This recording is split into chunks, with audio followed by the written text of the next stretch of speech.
Christmas and the Birth of Dignity.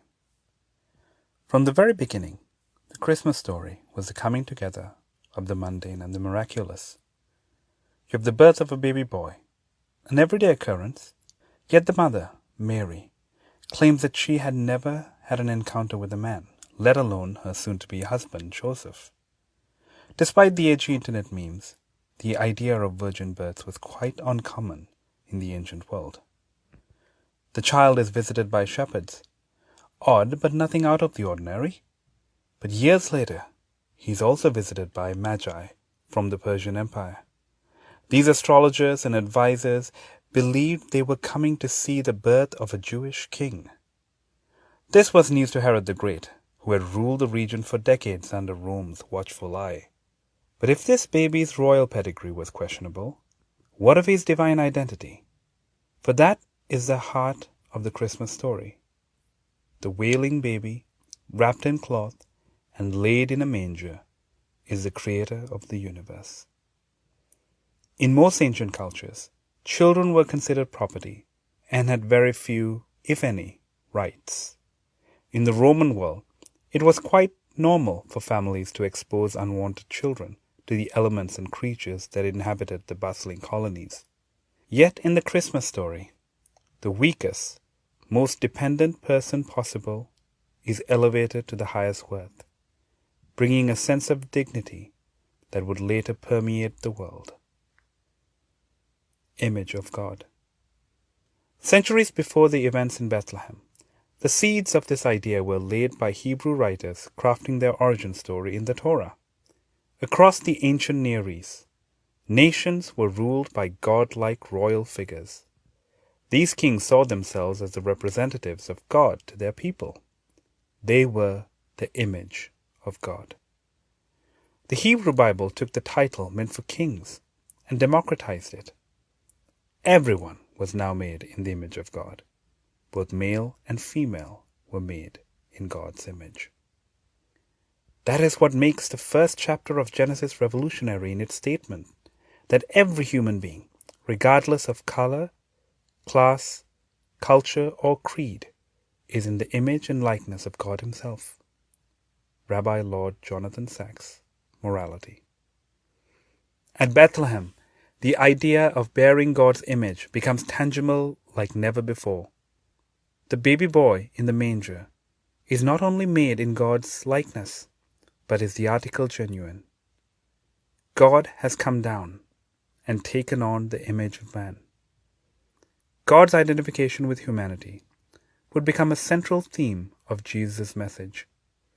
In a powerful parable, Jesus would cast the face of God in the hungry, the destitute, the naked, and the imprisoned, the least of these. The parable recorded in Matthew's Gospel would even reappear centuries later in the Islamic collection of texts titled Hadith Qudsi, sayings directly ascribed to the Islamic conception of God. For I was hungry, and you gave me something to eat. I was thirsty, and you gave me something to drink. I was a stranger, and you took me in. I was naked, and you clothed me. I was sick, and you looked after me. I was in prison, and you visited me. Truly I tell you, whatever you did for one of the least of these brothers and sisters of mine, you did for me. However, even those words couldn't prepare Jesus' followers for what would happen to him. God, made man, would suffer humiliation, torture, and death by the hands of his image bearers. The Dignity Revolution. But the idea seeded in Genesis, sprouted at Christmas, and flowered on Easter, would go on to pollinate communities far beyond the confines of ancient Judea after reports of Jesus' resurrection. Over the next 3 centuries, his followers would radically challenge Roman norms through this revitalized understanding of humanity.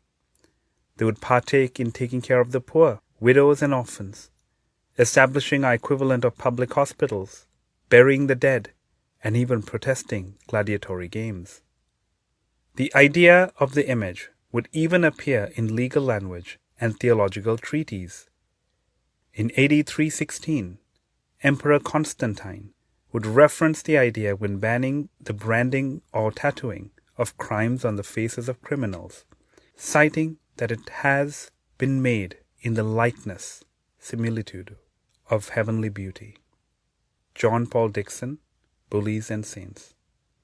When writing one of the first critiques of slavery in ancient history, Gregory of Nyssa hung his argument on the image of God. For what price, tell me, what did you find in existence worth as much as is human nature? What price did you put on rationality? How many obols did you reckon the equivalent of the likeness of God? How many statas did you get for selling the being shaped by God? God said, let us make man in our own image and likeness. Whenever a human being is for sale, therefore nothing less than the owner of the earth is led into the sale room.